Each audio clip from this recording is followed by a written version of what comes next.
Hello. In this unit, we'll discuss structural concrete design in the context of gravity anchors. First, we'll use ACI 318-11, chapters 7 through 10, to guide a lecture on the placing and detailing of reinforcement, general considerations for analysis and design, and strength and serviceability requirements. Then, we'll use the code to guide additional stability checks performed in this section from chapters 10, 11, and 22. We'll talk about flexural capacity of the reinforced concrete section under full cable forces, shear capacity of the reinforced concrete section under full cable forces, and cable bearing on structural concrete. In the following diagrams, we'll estimate the beam section formed by the largest rectangle you can draw perpendicular to the loading. And you can see that right here, shown in red.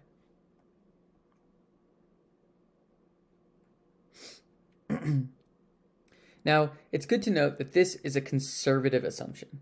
We could analyze the full trapezoid section, but really it's going to save us time, and it's going to be a good logical first place to start by just using this rectangular section of concrete. We'll draw the largest section we can, but it's still going to be a conservative estimation because it is a smaller section of concrete than the full trapezoid. However, it'll make our analysis much simpler, and we can always refine as we go along. Now, W effective is the section width, and D effective is the section depth. Capital H is the anchor height, B1 is the width at the top of the anchor, and gamma is the offset of the rectangle here, or it's just the same as the angle from the offset rectangle we draw, or the angle of the anchor slope in the front to vertical. Now, we'll approximate the forces on the beam as simply supported, and the cable forces will then resolve into a distributed load. This is overall a conservative estimate, as opposed to using fixed end conditions. Now, before I dive into that for a bit, I'll just describe some of the diagrams here. I have the effective section for you. I have that approximation in a more common beam diagram that you're probably used to seeing.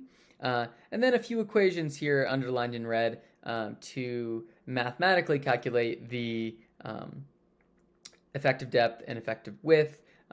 This is ultimately going to be up to the designer's choice, but here is a quick way to calculate it to help you with the problems for now, and something you can dive into a little bit more later. I also have moment and shear for a simply supported beam, and a small diagram here showing what the moment diagram would look like and how that would be slightly different, or significantly different rather, for a fixed versus simply supported beam. Now, load combinations, strength, and serviceability design will be discussed later. But first, you also might be wondering, what about the fill? Isn't this anchor beam cast into fill? Well, due to unknown difference in stiffness between the ramp walls and the ramp fill discussed in the previous sections, we won't want to assume that the load transfers evenly across the surface. So we'll perform the analysis assuming that the ramp fill does not contribute. Support from the fill in both flexure and shear can be added later if these checks aren't passing. Now my diagram here, very technical diagram here. In the cloud, you see that extra capacity I'm referring to give you kind of another way of looking at it, with the blue line here approximating where the failure would be in shear. And you can see that ramp fill that the beam is cast into is going to add stiffness and add support in flexure, as well as shear. But what we don't know is at this interface here,